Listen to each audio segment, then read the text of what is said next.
Amen. Purihin po Panginoon. Maraming salamat muli sa pagkakataon na makapagbahagi po ng kanyang salita. Amen. Gusto ko po yung ibahagi po sa inyo sa mga, lalo na sa panahon po ngayon, na kung saan marami po pa rin po yung kumakalat, no? At paniniwala na kung saan ay si Maria ay hindi po siya nagkasala, no? Sa harapan ng Diyos, na kung saan siya po ay naging sinless, yun yung patuloy po na ipinapahayag ng ibang sekta na kung saan ay kung titignan po natin sa Biblia, no, dito po natin malalaman kung siya ba ay walang kasalanan kahit ni isa. Amen.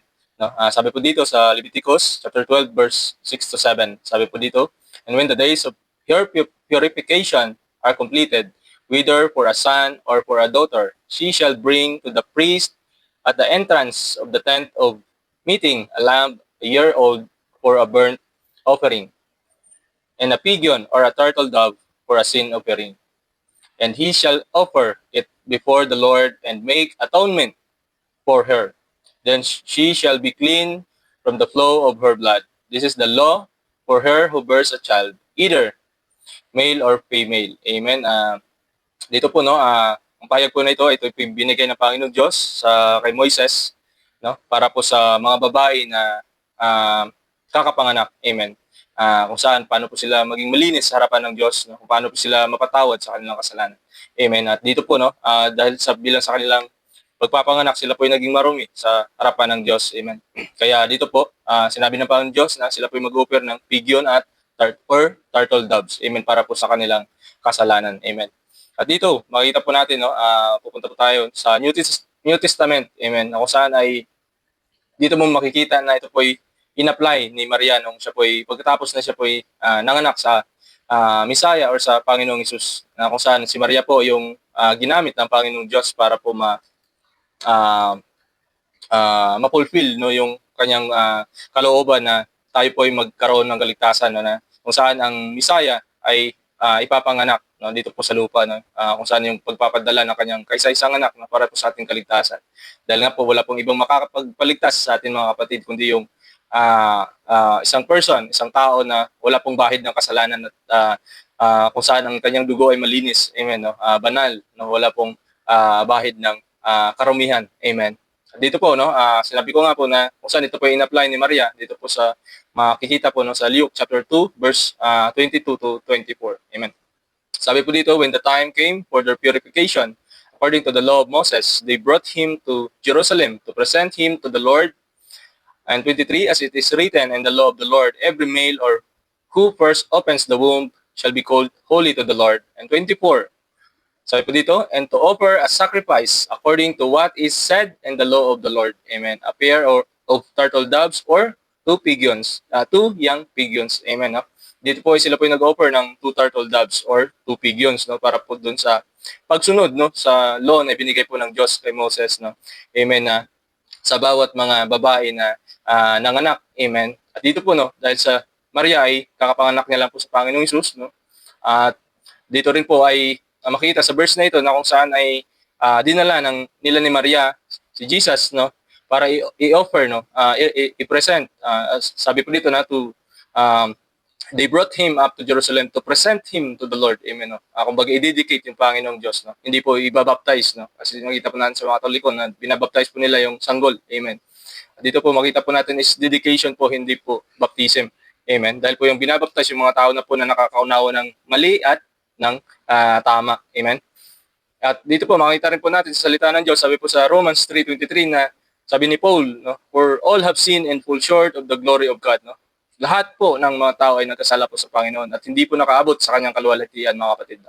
Yan po ay isang malinaw na ang bawat isa po ay nagkasala. No? At sabi din po dito sa Romans 3:10, no? "None is righteous, not one." Amen. No? Wala pong isa na matuwid, no? sa kahit sino man sa atin. At include na po doon si Maria, mga kapatid. No? Dahil siya po ay pinanganak sa makasalanang mundo. Amen. Kaya kahit sino man sa atin ay pinanganak dito, automatic po tayo po ay makasalanan. Amen.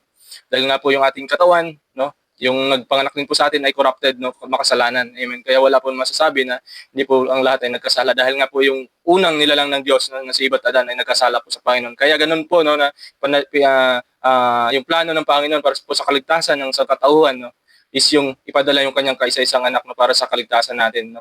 Kaya yun po yung reason na kung bakit naparito yung Panginoong Hesus para maligtas po tayo mga kapatid, no? Para maligtas ka po sa kapahamakan dahil nga po bago bumalik yung Panginoong Hesus, ito po ay hahatulan ng Panginoong Diyos yung mundo pong ito, no?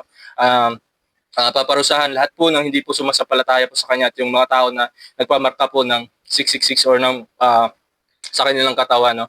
Yan po yung mga tao na paparusahan ng Diyos, mga kapatid. At saka yung mga hindi sumusunod, hindi sumasampalataya sa ating Panginoon, hindi po gumagawa ng kalooban ng Diyos. Amen. Kaya yun po mga kapatid, napakalinaw po sa salita ng Diyos na wala pong matuwid sa harapan ng Diyos.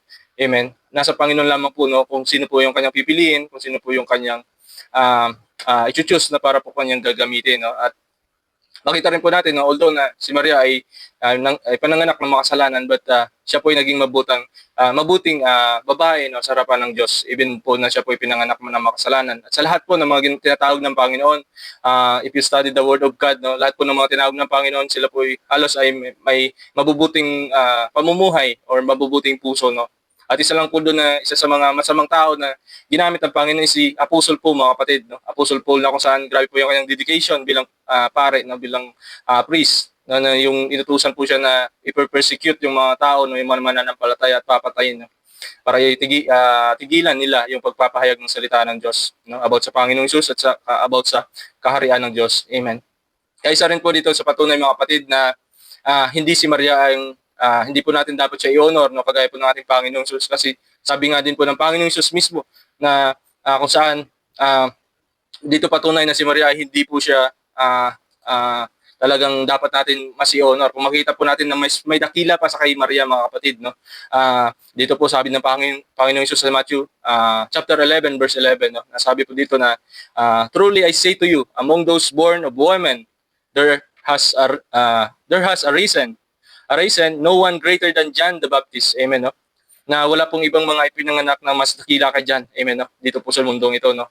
Amen, na ipinanganak ng babae, amen, ng mga babae. Hindi si John ay dakila kaysa lahat ng ipinanganak dito po sa mundong ito. Kaya dito po malinaw mga kapatid na saan si Maria po ay hindi po siya kumbaga kailangan po ninyong i-honor ng masigit pa kaysa sa Panginoong Diyos, no? Na kung saan manalangin, pagpurihan, no? Ipapatronize, amen. Dahil po si Maria ay normal lang po, mga kapatid, na tao kagaya po natin. Kaya more than that, mga kapatid, mali na po yun, mga kapatid. Kaya ang dapat natin i-honor ay Diyos, no? Yung Diyos na nag-alay ng ating buhay, yung Diyos na kaya pong magpatawad natin mga kasalanan, mga kapatid. Yun po yung dapat nating i-honor. Yun po yung dapat nating sasambahin, mga kapatid. Kaya lagay niyo po sa inyong isipan, no, sa inyong puso na at buksan po ninyo ang iyong pag-unawa, mga kapatid, dahil nga po, pag ikaw po'y namatay na wala pong tunay na relasyon sa Panginoon, katotohanan po ang sinasabi ko pong ito na kung saan ay ikaw po'y mapupunta sa kadagat-dagatang ng apoy, mga kapatid, kung hindi mo po pipiliin or yung pagsunod at pagkilala po sa ating Panginoong Hesus. At patuloy po na tangkilikin yung maling paniniwala, maling pananampalataya, mga kapatid. Kaya yun po, no, hindi po ito'y paghahatol, hindi po ito'y pagja-judge, kundi ito po'y pagmamahal sa bawat isa, dahil po yung impyerno, mga kapatid, ay tutupo, iyon ay prepare ng Panginoong Hesus, ng Panginoong Diyos, no, para sa mga taong hindi po sumasampalataya sa Kanya, hindi po kumilala sa Kanya. Ayun po, mga kapatid, bilang pagmamahal po sa bawat isa, no, lumapit po kayo sa Panginoon, no, tanggapin yung Panginoong Hesus. Kaya yun lamang po, mga kapatid, dahil nga malapit na lang po yung pagbabalik ng ating Panginoong Hesus. Yun po, God bless po sa lahat. Amen.